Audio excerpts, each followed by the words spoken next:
Pulse WV Live and Network that beats to the heart of God. Good day to you. Hope you're having a great day. I'm your host, John Fowler, and we are so glad to have you tuned in. Do me a favor and go to the App Store, and the App Store on your Android as well as your Apple device. I could have turned that mic down on that one. Sorry. That's so funny. Am I hot? Pastor J. Mace is in the house today. Good morning. Good morning to you. You could go to your App Store and download the Pulse WV Live. Download that app. And then when you download that app, you can have access to music, teaching, preaching, 24 hours a day, 7 days a week. And I'm telling you, it's some of the best music. Pastor Jay, I was listening to the radio station going up the road the other day, and man, I tell you, I was having church, some of the music that was playing, and it was like, wow, this is good stuff. And just really thankful that we have that opportunity to do that. That's so, awesome. What you been doing? I've been on vacation. Really? This week, yeah. Oh, that's awesome. Getting all the decorations up and all that? Doing that, but yeah, getting a lot of stuff up that I just don't have time to get done otherwise. So it's been more of a staycation, and we've been quite busy and working, but we've gotten a lot accomplished. So are you taking for that. Now? Do you take the whole month of December off, or do you take the last part of December? No, I take the 23rd through the 2nd off every year. It's kind of something that you've done that for a long time. We've done for a long time, and sorry, I'm trying to send out the link, and I'm having trouble. Oh, that's okay. Staying focused here. Yeah, it's something I've done for a long time, and it's a big break. And this year we hadn't vacationed.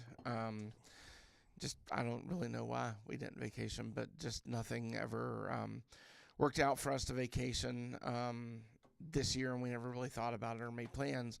And so I had all this time left, and I was just like, oh, well, I'll take the week after Thanksgiving off and get some of this stuff done that I can't get done otherwise. So that's what we did, and it worked out well, and got to sleep in a little bit, but then got a lot of stuff done that needed to be done. You know, this year with the Pulse Church and with the daycare, it's probably one of the greatest years that we've seen, but one of the hardest years on so much stuff. Everything's been hard this year, but it seems like that. I told Christy, I said, I'm ready to go to Florida. So we're thinking about going to Florida like the 26th through like 1st of January, just for 3 or 4 days, just to get out and start fresh in January. So it's hard to believe it's coming. Yeah. It's hard to believe. And you've just finished Jesus Together. You think it's done? I hope. You hope? I know you said Sunday, you said unless God has a different plan. Yeah. No, I'm pretty sure we're done. Well, it's 34. I have 34 parts, and I don't think that we missed one recording. I think we have every one of those. Wow, that's rare. So you need to put that in. You remember how in Promise Keepers we used to have CDs, books of CDs? Yeah. Take that and put it on an infomercial. Yeah, that's yeah. And if you double your order, it's free of charge, but all you have to pay is shipping. Yeah, you know that's not me. So I know it's not. That's not gonna happen. I know it's not. Although you're a marketing guru. Yeah. But we don't market Jesus like that. No. You know. Yeah, I mean, I'm not a big fan of hooking and manipulating. Yeah. People to Jesus and to pursue their spiritual life. I mean, to me, I think if God resonates in you at the level that he should, there should be an innate desire to follow him and to pursue him and to be like him. And I don't think we should need arm twisting. Arm twisting are for those that are in the gray and those that are just not interested in making their life about Jesus. And it doesn't necessarily mean they're saved. And I said that once, and it created controversy. But, you can just be saved and get to heaven. Yeah. And that's it. Going with no crowns. With no crowns, no rewards, and whatnot. And, I was having this conversation with another pastor one time, and he said, come to think of it, we lay all those at Jesus' feet, so maybe they're the ones that have figured this thing out, and you and I are killing ourselves for nothing. But then you have a message like what we tried to conclude with this week, and you understand that Jesus is really interested in what we're doing for him and what we're doing with him. What did he say in the beginning? And this is the core of the message, so I don't know what questions you have lined up. But, go right but what did he ask in the beginning? He asked, follow me, or didn't ask. He said, follow me and I'll make you fishers of men. He showed them that he even held the power to manifest success in their fishing business. Right. He held that power. Now, I don't think that's Jesus's worth, and I don't think that's Jesus's plan. And if we're manipulating Jesus to just make us successful at whatever we do so we can, earn money and be rich and do all of those things, I think we've entirely missed the point.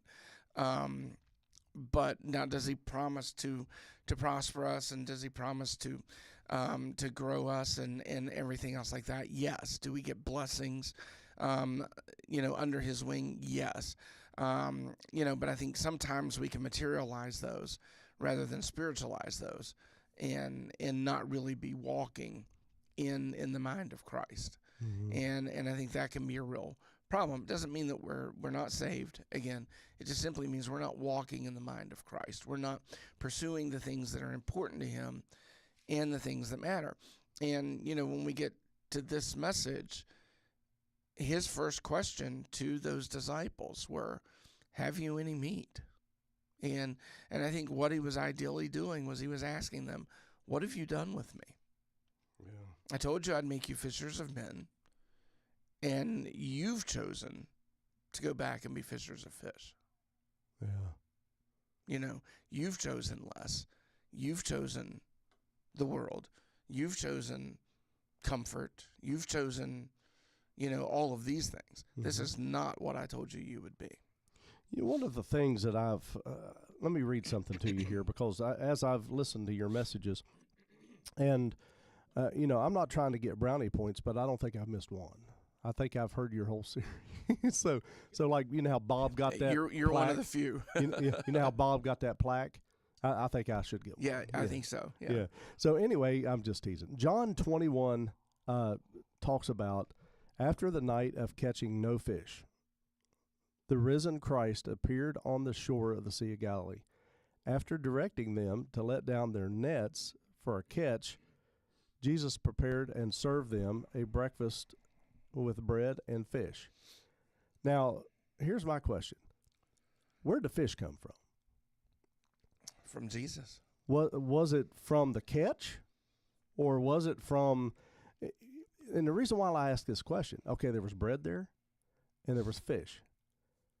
And so I wondered about that when you preached that, and how my brain goes sometimes. And I'm thinking, where did the fish come from? Did he catch it? Well, there was an element to my notes that covered that, but we just didn't get there on Sunday. But I think what Jesus was showing them was, I have all the bread and fish you need. Yeah, I got it right here. I showed you that on the hillside. Yeah. I did mention that in the message, but it was brief. I fed you on the hillside. Right.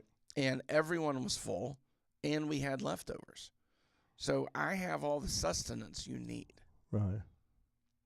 So that can't be your excuse for not serving me and for not spreading my gospel. Right. And so I think he was showing them, number one, that he holds all of these things in his hand. And number two, asking them the question, what have you done? What have you done with my gospel? Right. And so I think, I don't know where they came from. Maybe he got there early, and maybe he threw a line or a net in the water. Because I think he was a very hands-on kind of guy. I don't think he was just, I don't think he manipulated his own power by sitting there and snapping a finger and it showing up. Perfectly capable of doing that. Sure. But I'm not sure that he always did that. In this case, though, he had it. Yeah. And he provided it from nothing. We know he didn't have a job. We know he didn't have a place to lay his head. Right. And all of these things. I mean, at least at this point. Right. We know that he was a carpenter, and he had those skills and he had those tools. But at this point, post-resurrection, I don't think he was walking around, selling furniture or anything. Right.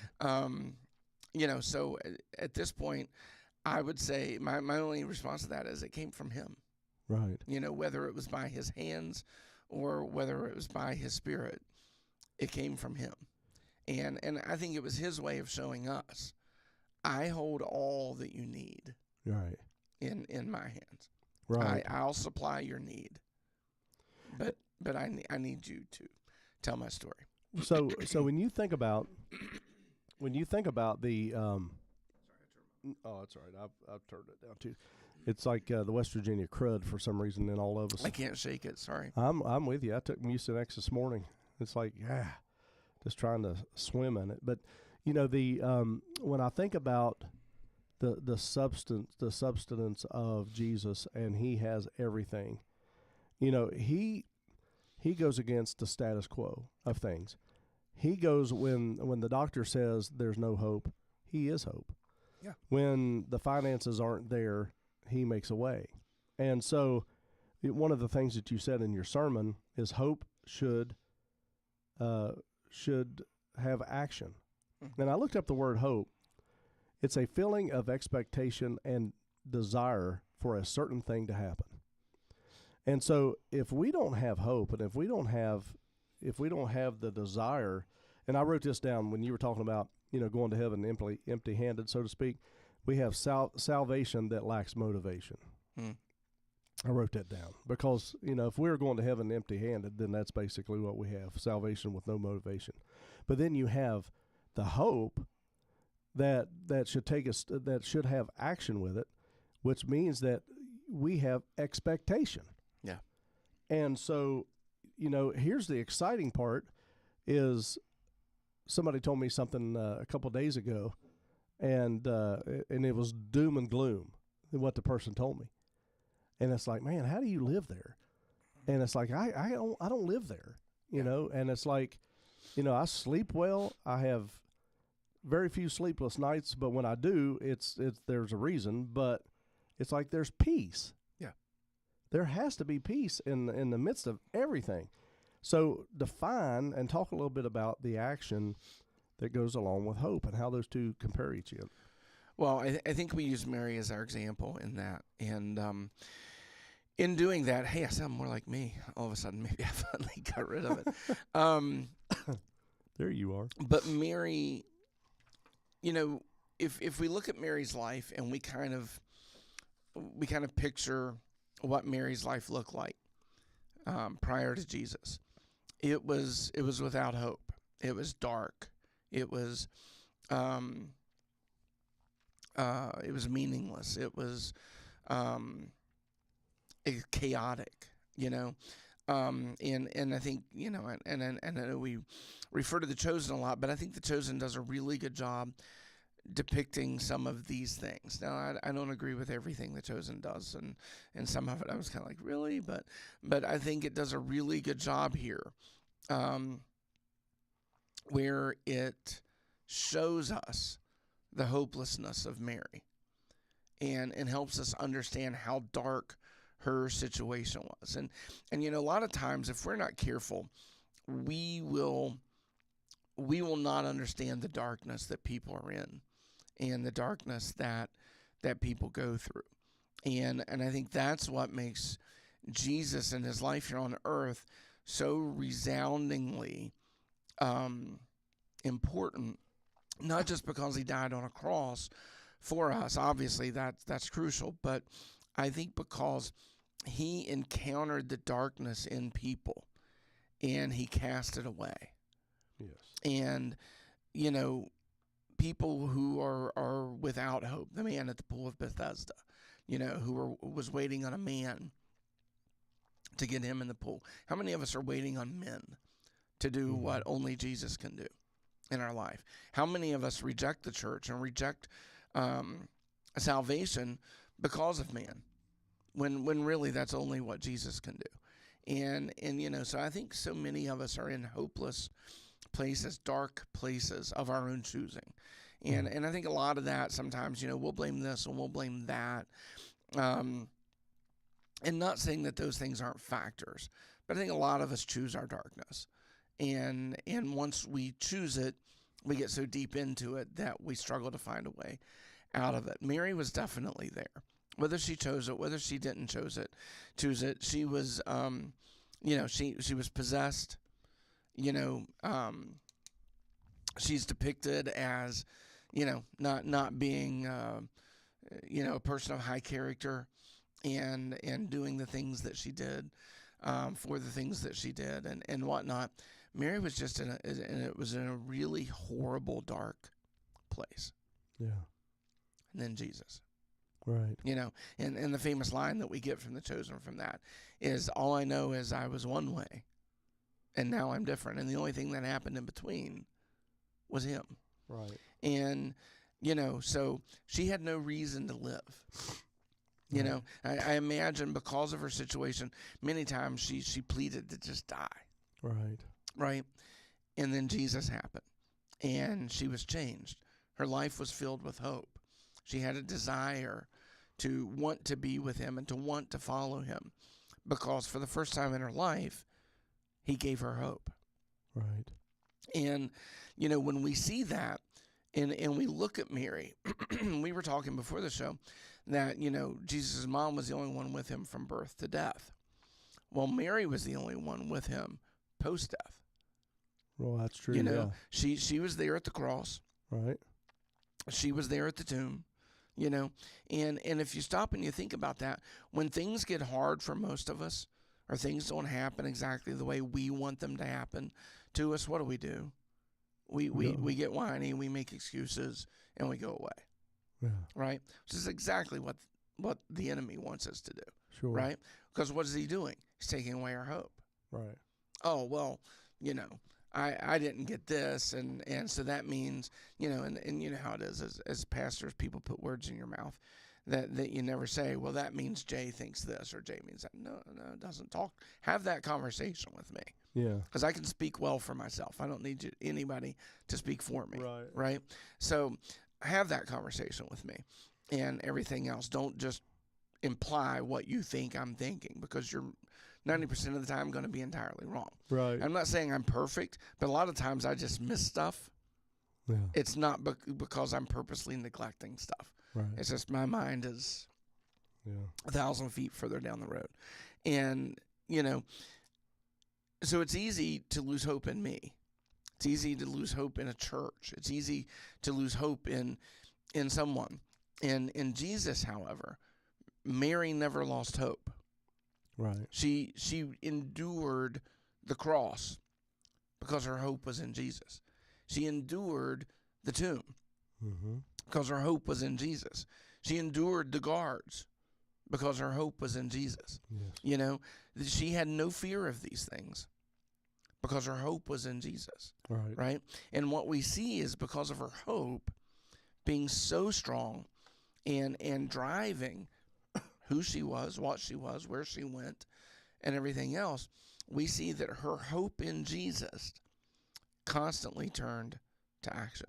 When no one else was at the cross, she was there. When no one else went to the tomb, she went to the tomb. When no one else begged for his body, she begged for his body. Right. Now, me being the logical person and the doomsayers of this world and everything else would be like, come on, Mary, for crying out loud. What are you going to do with the body? Right? Well, she didn't know. She didn't have an answer to that question. She just knew it was Jesus' body, and she wanted it because she still had hope in it. Wow. Right? And so we see that action. We see that desire. We see that want, for Christ, and that want for God to do something miraculous and something great. Right? And so I believe, I am 100% convinced, and if you have other ideas, I'm happy to, we can talk about it. It's nothing I'm going to argue about, but I'm convinced that's why he appeared to her first. Everybody else lost hope. Everybody ran away. Everyone cursed him. Everyone, did what they did. Everyone went and hid. Even after the cross, we don't see John and Mary anymore. Now maybe they were in the room where they were all gathered, and whatever, but we don't see her at the tomb that morning. No. With Mary, she's not recorded as being there, and so we have all of these records of everyone else lost hope. Right. Everyone was in that what do we do now state. Where is this going? We devoted 3 years of our life to this, right, and we're left with nothing. Are you? Right. Are you?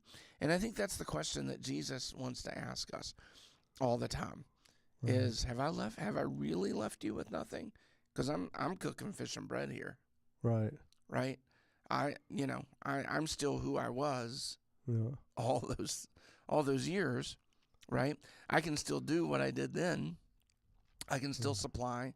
I can still do this. But I charged you with my story. Right. And what are you doing with it? Have you turned it to action? I think Mary did. Right. And so Jesus showed himself. I wonder what she was like. I wonder what Mary was like after the ascension. I wonder if she continued, all her life being it, because you don't hear anything after that. And so, I would think that she had it, she got it. So she's not one of these people that needed handheld, of what she was going through. But, when you think about, back to Jesus making breakfast, he had to build fire. Yeah. He had to get the food, get the bread and all this kind of stuff. And this is like after he died, he's done this. And I marvel at that, Jay. Yeah. I don't know. I can't help it. It's like, okay, he's out doing this stuff and he's like, this is post-death here, Yeah. But resurrection too, So I just thought that was the coolest thing. Yeah. When you think about Mary and the chosen, and you think about, I thought I had to really think a lot about her backsliding.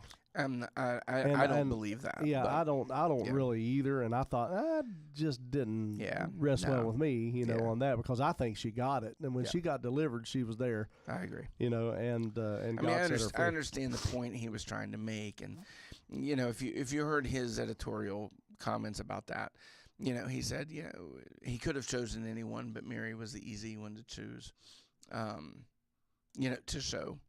Right. To show that that's possible and to show how Jesus would respond to it. And that's what he was really trying to do more than anything, was to show how Jesus would respond to us when we struggle like that. So, I get the point he was wanting to make. I'm just not so sure it happened with Mary. So how does the person in today's society, how do you go from hope to action in today's society when there doesn't seem to be that hope? Where do you dig deep down inside of your toenails and pull it out? Where do you find it that says, I'm drinking too much, I'm doing too much drugs, I'm not doing enough Jesus here, I've got this, I got that, nothing's working, it's falling apart. So how do you take over 2,000 years ago and bring it forward to today? And how do you help somebody that way that's dealing with it? I think Jesus has to become the priority. And anyone who doesn't want Jesus to be the priority is never going to turn their hope into action. They can believe in him. They can have hope in him. They can pray to him and do all these things. But just like you said, I drink too much, and I forget the other examples that you said, drugs, whatever. You have made these things your hope. So you have no hope to turn to action. Right? If anything, you're in the state Mary was in prior to Jesus. And, it's important that we bring our lives to a place where Jesus is the priority. Yeah. He is, numero uno, whatever you want to call it. He is the priority. I go to work. I take care of my family. I do the things that I need to do. But Jesus is the priority. Right. And nothing else is going to interfere with that. Mm-hmm. And I think that's the kind of hope we're talking about here. Because if we really want to separate ourselves from who we once were, Right. who we once were. West Virginia works. Yeah, who we once was. If we really want to separate ourselves from that, then it's about Jesus. And that's what this whole series is about, right? You can't turn hope in alcohol into action, right? Because why? Alcohol will slowly destroy you, right? And, I think that's why there's so many warnings about it in Scripture. We're free, right? We're free, but that doesn't mean that it's good for us. And it doesn't mean that it leads to hope. And it doesn't mean that it leads to Jesus. And this, and we could say that about anything: drugs, sex, rock and roll, whatever, however we want to phrase that and list that out. All of those things, I'm not just singling out alcohol. That was just what you brought up. We have freedom because of our salvation in Jesus Christ. But it doesn't mean, Paul says it's not expedient for us to do these things. Paul also says, that does this mean that I should go ahead and sin, because Christ has made this of no effect on me and everything else. And Paul says, God forbid, right? So what they're saying to us is these things don't produce hope in us. Right? What does produce hope in us? Jesus. And it's why the whole point of this series is about us getting Jesus right. It's not about us getting religion right. It's not about us getting tradition right. It's not about us, modernizing the faith right. It's not about all of the stuff we've made it out to be over all of these years. It's about us getting Jesus right. Right. And that is so important. Because if we're not getting Jesus right, then somewhere along the way, we have added to or taken away from the purity of God. Right. We've either added to the purity of God or we've taken away from the purity of God. Because Jesus is our living example of who God is. Right. And what God's heart is. And so it's important for us to get Jesus right. Regardless of religion. And, we live in a church culture where we all say we hate religion, but we do religious things. Right. We treat people religious ways. And we say religious things. And then we wonder, well, why did they leave the church? Or why did they not talk to us? Or, why are we no longer friends or whatever? And, and I think we miss that. I think we miss that point, how easily we make ourselves religious, how easily we make ourselves sinful, so I'm not just picking on religion, but how easily we invite these other things into our life. Jesus didn't invite these things into his life. Jesus, when he was done with the crowd, I mean, when he literally had exhausted himself with the people, he went away, right? And ensured that he was getting God right. The same way we should go away and ensure we're getting Jesus right. Right. Right? We should follow that example. So, I mean, it's a complex question you ask, but at the root of hope has to be Jesus. Yes.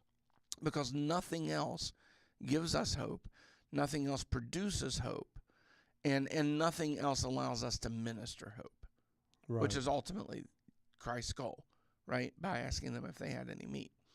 So we've got to get Jesus right. Right. And I don't think we can even think about, ministering or sharing the gospel or doing anything else like that until we get Jesus right. Right. And then we step into, those anointings and those callings and those things that he's driving us towards. And that matters. Action, and I think we really lost sight of proper action in the church today. Action should have everything to do with the gospel of Jesus Christ, Right. and nothing to do with anything else. Right. I mean, if our action is self-serving, and we're taking more pictures of our self-serving than we are serving. Right. So are we there for a photo op, or are we there to share Jesus? Yeah, and then they doctor up the picture too. Yeah. Let me give you an idea. Let me give you sure. you something from 2014. I was looking this up here. Oh man. Okay, so it's got to be worse than what it is today. Okay, Right. 20% women are hooked on pornography. This is 2014. All right, 50%. I think it was almost 51% pastors hooked on pornography in 2014. Men 64% in 2014. So when you think about this addiction, from drinking and from alcohol to drugs, and then to sexual addiction, 64%. So if you take a congregation of, and my math would not work here, so maybe you can figure it out, but if you take 100 people and you take 64% of that would be how many people? 64 people. So, I mean, that's a lot. Yeah. And so if the church... And that was men, right? The 64% was men, 20 was women. 20 was, I would say women's probably double. I'd say, and that's from 2014. Yeah. So, I don't know if there's any latest. 10 years ago. Yeah, so I just found that. But, okay, so if we have people that are within the church, and the church is supposed to be the most powerful identity that existed. Oh, and this was within the church. This wasn't just in general. No, this was within. These are Christians. 20% of women in the church. Yes, okay. Christian women. Yeah, admit to this, and 64 Christian men, and 50% pastors, almost 51% pastors. So if you think we're the most powerful identity, that's supposed to be freeing the world, getting the world free and delivered and set free, then why is the church so bound in this, in addiction, in struggles, in this, to where it looks like the world? And is it the fact is that people can't get the revelation of the hope? I think it's the fact that people can't get the revelation of Jesus Christ. Right. And I don't think we're preaching Jesus Christ in our pulpits. I think we're preaching a lot of garbage in our pulpits today. I made the comment in the message, I think it was this past week, if not the week before, that we need to get the psychotherapy out of our pulpits. That's not what we're called to preach. Right. I have nothing wrong with therapists. I have nothing wrong with psychologists, and people do a great work in that, and it's needed. It's greatly needed, because there are a lot of people struggling with things and need help to get through it and to get past it and to get over it. So I am not being negative whatsoever with mental health at all. I don't fully understand all of it, but what I'm saying is that's not what we're called to preach. We're called to preach the gospel.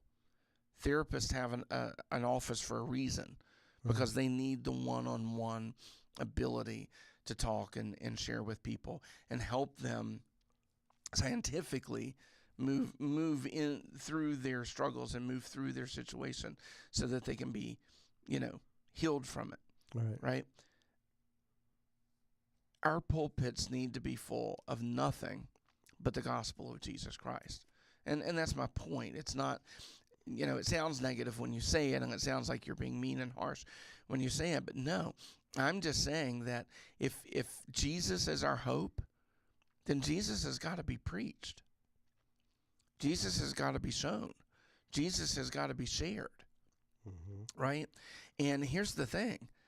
I don't think if 64% of men and 20% of women, and probably more now than then, within the church are in some level of leadership, whether it's pastors, teachers, laymen, trustees, deacon, elders, whatever the case may be, if those men and women are in some level of leadership and they're leading us with that destruction in their lives, they're not leading us into hope.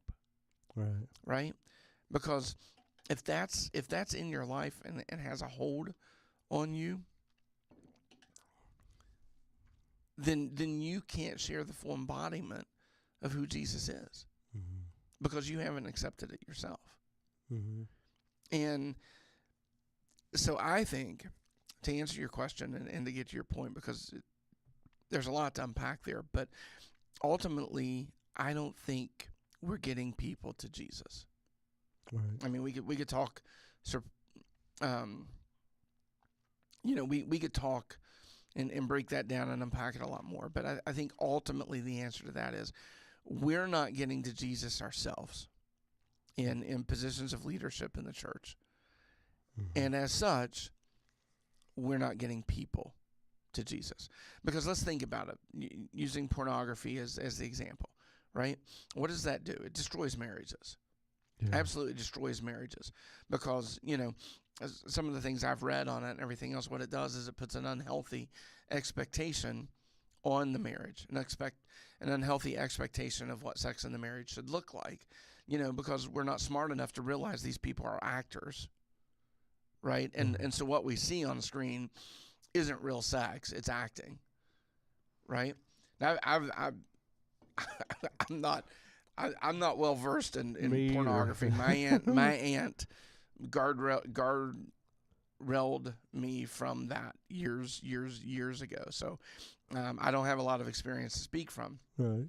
But just thinking about it logically, it's people doing the sex act, but in embellishing it, to the degree that you think it's something phenomenal. So what do? We put that expectation on our wife, or we put that expectation on our husband and everything else. And so now we don't even have a proper sexual mindset in our own marriage, because we're wanting to mock and mimic what we see on screen of a bunch of actors doing. So if kids are watching this and looking at this at a young age, so their marriage is perverted before it even starts. Absolutely.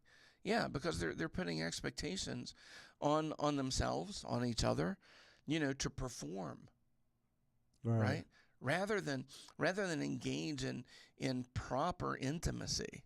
Right. The beautiful thing of proper intimacy that God has given us. They've chosen to pervert it, and they feel the pressure to perform, as well as desire performance out of the mate, and so forth. So yeah, it's destroying marriages, it's destroying relationships, and I think Satan's having a heyday with it, and to go back to the original thing, so if our marriage becomes a performance on that level, then what happens? We're constantly expected to meet certain levels, to meet certain levels of performance in the marriage, right. Or it's not good enough, or it doesn't meet our need, or it doesn't. And the reality is that crap's never going to meet your need, right? It's the true biblical intimacy that God gave us that's going to meet your need, right? And we all desire that, and we all want that, and we all need that, right? And when we don't have that and we don't find that, then we struggle. I think we struggle more mentally than we do anything else, because we're not meeting and fulfilling those needs. But we're never going to meet and fulfill those needs in this idea of performance. Right? We're only going to meet that need in true biblical intimacy. So it's destroying marriages, and it's taking hope away from us. Well, what's the greatest foundation of the church and of the body of believers? It's the family, right? So what is Satan doing? Satan is taking that hope out of the home, and he's bringing destruction into it. And so by doing so, once again, we're wandering around without Jesus, and we're wandering around without hope. And because of that, we can't turn it into action. And I know fishing and pornography are worlds apart. Yeah. But I mean, let's say that Jesus showed up on a dock of everyone sitting around on their laptops watching porn, and everything, and he said to them, lay this garbage down, right, and I'll help you deliver people from it, right? Wow. You know, what did he say to them? He said, you know, leave the nets and the boats behind. I'll make you fishers of men. So what if Jesus shows up and he says, lay the laptops down and get rid of that garbage, and I'll help you deliver people from it, right? Just trying to parallel that a little bit. So he saves them of the addiction, right? Allows them to begin to produce his spirit and his power, you know, through closeness with him and intimacy with him, right? All for them to go right back to it when he's gone. Right? Yeah. And so now they've gone back to a place without hope, and they've gone back to a place without power, and they've gone back to a place without promise, and they've gone back to a place without all of the things that Jesus said we could have, because they went back to where they were. Right? The same as, you know, Peter and these guys went back to the boats and went back to the nets. Yeah. Right? They went back to a place that was just doing the same old thing, day in, day out, no hope, no promise, pay my taxes, do my duty, do my thing, and everything else, and not change the world like God wanted to empower me to do. Right? The action is God's will. Yeah. The action's God's will for our lives. And Satan is going to do everything in his power, whether it be a job all the way down to pornography, to keep us from the hope and the desire to do God's will. Now, I'll give this warning, because anytime you say something like that from a pulpit or a microphone or whatever, people have a hard time. Oh, Jay said my job can get in the way of my calling, so I'm going to quit work. No, the Bible clearly says get your butt up and go to work. Right? Not in those words, I'm paraphrasing. but it clearly says go to work, right? What does that mean? It means you need to be dutiful. Right? If you can't fulfill the very basic duties of what you're called to be as a husband and as a provider for your family, and those things, God's not going to empower you with the full revelation of the gospel. Right? So until he makes a provision for you, I've always said, people said, you know, you ought to evangelize, you ought to hit the road, you ought to do this. I said, I tell you what, when he fills my calendar up, and there were a couple of years he came pretty darn close to doing it, right? But when he fills my calendar up to where I can support my family that way, then I'll do it. Until then, I'm going to follow his word, and I'm going to get up, I'm going to go to work, and I'm going to do what he has called me to do, and everything bivocationally, right? Yeah. And if he wants more, he'll give me more. He'll give me the means, he'll give me the fish, and he'll give me the bread to do it. I don't have to make that decision on my own and then beg him to give me the fish and bread. Right? He'll make a way.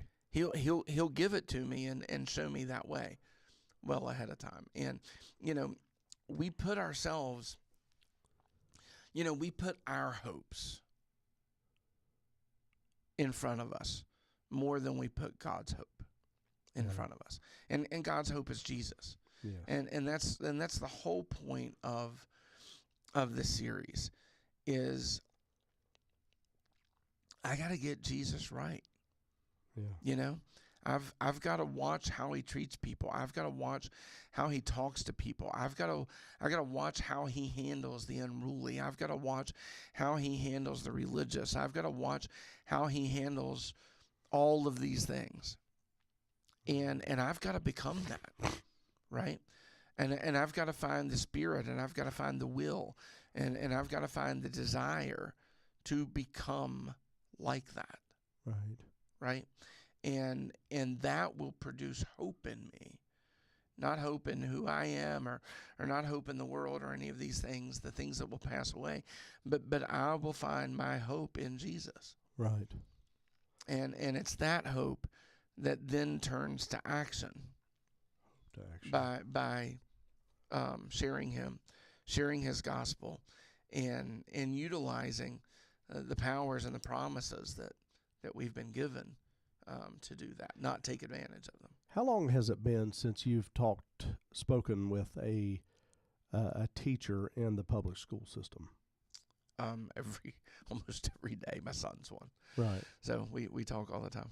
And Not about school necessarily, but Right. I'm sure that's where your question was going. But Well, yeah, I ran into a friend of mine the other day, and we were talking about, just the things that were, this person had been in the school system for a long time, and we were talking about some of the things that are going on in the world today and in the school system today, and the things that she was telling me, I walked away so alarmed that it was like, what are we going to do about it? Yeah. It's like, what can we do about it? I mean, all these things, it's like, when I was growing up and you were growing up, we're growing up same era, you stop and realize you never heard of test anxiety. You were nervous. Yeah. Because you're taking a test. Now it's a condition. Yeah. You hear about, separation anxiety and all this other kind of stuff.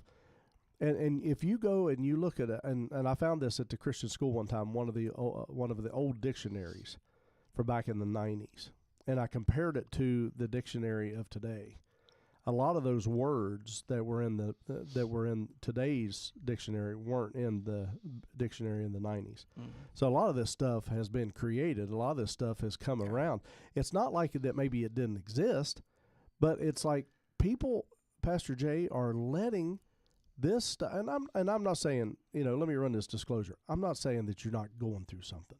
I'm not saying to walk in denial that it doesn't exist. But what I am also saying is that these things are defining people, and it's totally outrageous. It's like, what in the world is going on? And people are priding themselves in their condition. Yeah. They're proud of it. Yeah.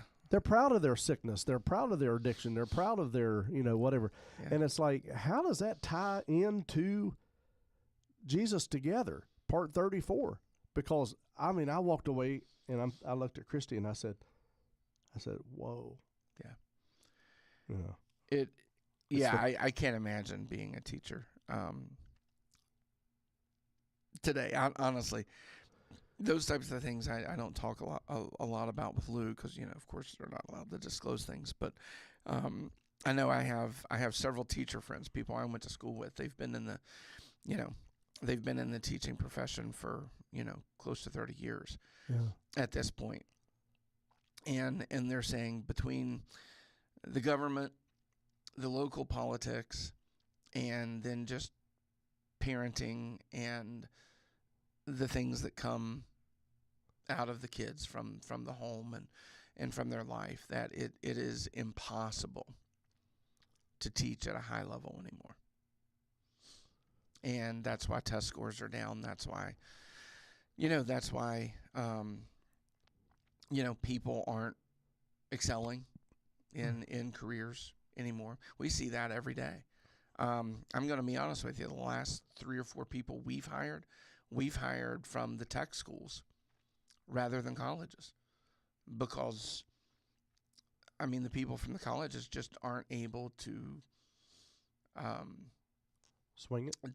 They're just not able to do the work, and most of them you can tell don't have the desire.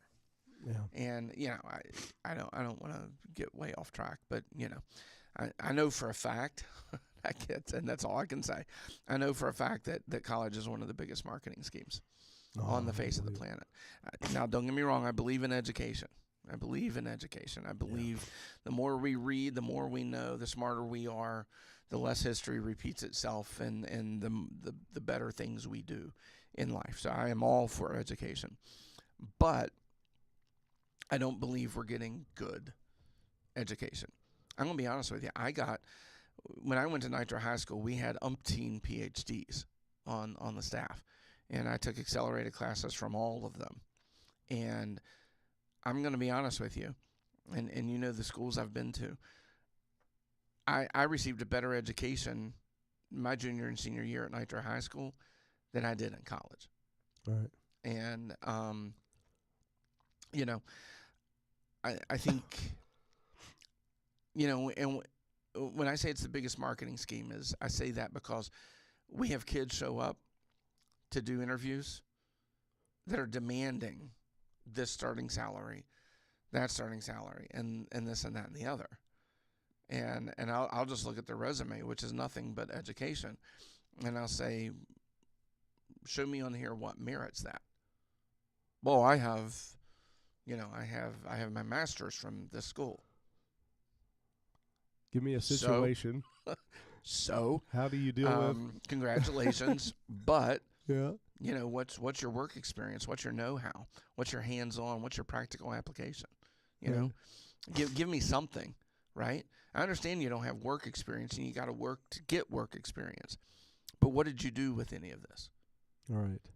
Did you just go to class, graduate, party on the weekends, and everything else? You didn't do anything to make yourself better. You didn't do anything to hone your craft. You didn't do anything to be something, to do something with what you've been educated with.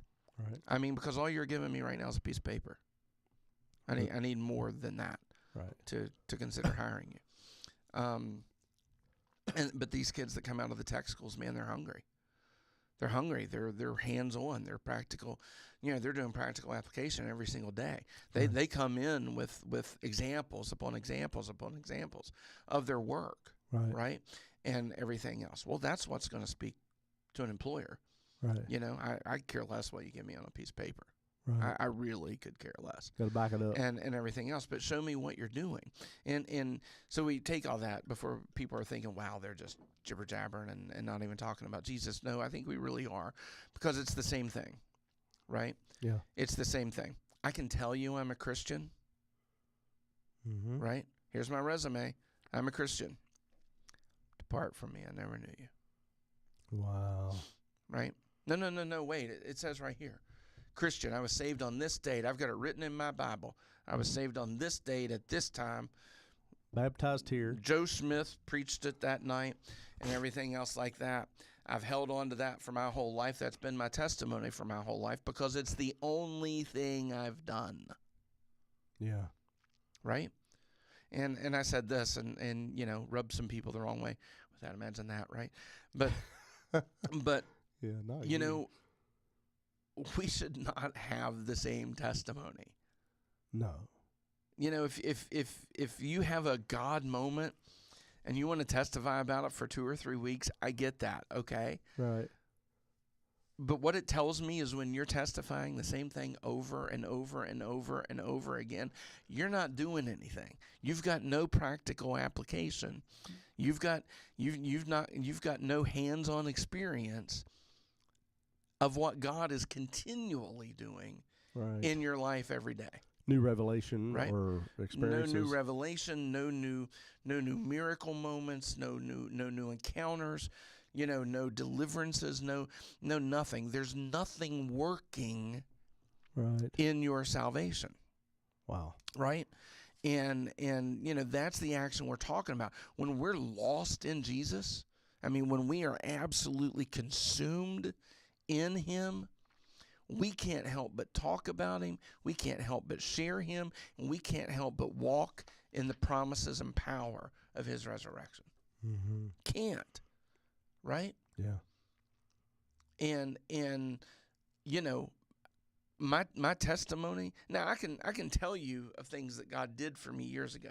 Sometimes those come out in my preaching because I'm trying to give you an example of what God can do. I'm not testifying about that, amen, because my testimony has grown, right? I have new examples. I have new moments. I have new things that God is doing in my life every day, right? Oh, yeah. And so forth. So when I tell you of things in my past that I've done, I'm giving you an example of how God moved in my life so that maybe you'll grab hold of the hope that he can do the same thing in your life, right? Yeah. That's no longer my testimony, right? Because I've moved on. I have taken that hope. I've taken that promise. I've taken that miracle, whatever it was, and I have now multiplied that into greater revelation and greater experiences with Jesus Christ. Amen. So why don't you get on the road? Why don't you get on the road? Why don't you develop some hope and some power and promise in Jesus and turn that to action too, right? Hands-on, practical application, And yeah, okay, I've said enough. Yeah, you just can't have the same one testimony your entire life. One final question here. What does it mean to pass the Jesus test? Well, I think it's that. I think it's, it's Jesus together, right? It's Jesus working in unity together across a body of believers. Because look, if we're operating in religion, we're never going to see eye to eye. True. Yeah. Right? We're going to butt heads on every little thing coming and going, right? But we're not called to operate in religion. No. We're called to operate in Jesus. Yeah, that's good. Right? We're not. And, I guarantee you 90% of every board meeting, trustees meeting, whatever you want to call it, right? You could almost walk out of, because people are bringing agendas, which parallels religion, right, into that, and they're holding people to it. Wow. While no one has a vision for Jesus. Wow. We got a vision for agenda. We got a vision for religion, but we don't have a vision for Jesus. Right. Why? Because I'm chained to this. I'm chained to this religion, right, this religious thing that just chains me and binds me. I'm chained to this agenda, right, that matters to me, right? And everything else. I am not consumed with Jesus Christ. Right. Right? And that's passing the Jesus test. Right. Is when I can let all of these, not saying these things aren't important, right? There are religious things that are important, but they're not more important than the gospel of Jesus Christ. Right. That's the point, right? So when we talk about religion and we say, well, that's religious and everything else like that, doesn't necessarily mean those things are bad. Right. It doesn't necessarily mean that dotting that I and crossing that T isn't worth something. Right. 100% agree. Right. But if it takes my vision of Jesus, then it's more religious than it is a call to action. Right. And I'm not going to be bound by it. Right. Right. And I think that's where a lot of churches fell. And you and I have seen it year after year after year, Oh, we're mad because, they didn't get the carpet we wanted. And church is split. Yeah. That is the most pathetic thing in the world. Let me tell you what, if you're listening to us today or 10 years from now, and you're listening to this broadcast, and you're thinking about leaving your church because of the carpet, or because of the paint on the walls, or because of this or that, or some religious ideation that Satan's put in your mind and coming out of your mouth, you need to find Jesus, because you're so caught up in religion and you're so caught up in your own agenda that you can't see him right now. Yeah. And I say that in love. I don't say that mean-spirited. You can't see Jesus right now because you're so caught up in the religion of what you want and what you think should be done. Jesus constantly broke the rules of religion. Yeah. Some of those rules were in place for reasons. Mm-hmm. Some of those rules were in place as guardrails, right, based upon the religion and the things of that day. Didn't mean they were necessarily all bad things. It just meant that they were being used wrongly, mm-hmm, to oppress and hold the people. And it also meant that it had no vision of hope, right, for the people. A lot of man-made stuff. You can't, and here's what a lot of churches do. You can't call people to action if you're not giving them hope. Wow. And a lot of churches don't want people called to action. They just want them to sit in the pew and be obedient, little religious soldiers. Right. Amen. And that's not the gospel, man. No. The gospel is moving. The gospel is it'll shake your foundation. Right. Right? And it needs to shake our foundations. It needs to shake the religion right out of us. That's right? Really good. And that's a big part of the problem, I think, in the churches today. We don't have Jesus in the pulpits. Right. And because of that, we don't have Jesus in the heart of the people. So. It was an awesome series. So that's the Jesus test. Absolutely. Just to bring that back to. And this series is on YouTube. It's on Facebook. It's on Spotify, Google Play, Apple Podcast under the Pulse WV.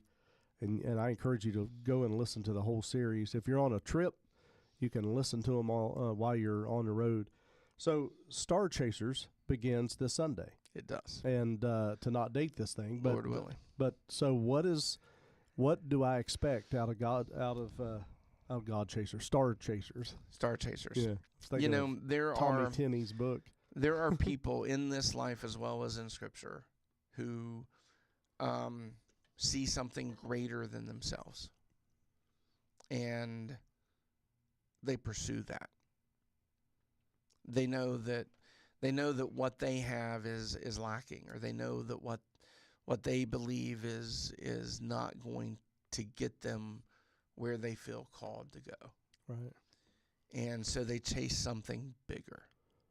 Wow. Now, clearly, you know, we're building off of, you know, the shepherds who chased the star to the manger, the wise men who chased the star to Egypt and found Jesus, and you know, because it didn't happen that first night. It was right. It was a while later that they found him, and so forth. And they all had to make decisions around that and based on that to seek out, you know, the star being Jesus, of course.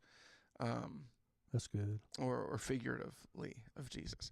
So we're not just going to talk about the shepherds and the wise men. We're going to bring out some other star chasers in Scripture. That's good. that you know, that proved this same. Can't wait to hear it. The same thing. So without giving up too much, there's your. You doing a Christmas Eve? Doing a Christmas Eve service? We will do our normal Christmas Eve communion, 4:00 on Christmas Eve. We'll be there from 4 to 5:30. Okay. You can come and go as you please. We'll serve communion about every 20 minutes. So you can come and go. It'll be candlelight.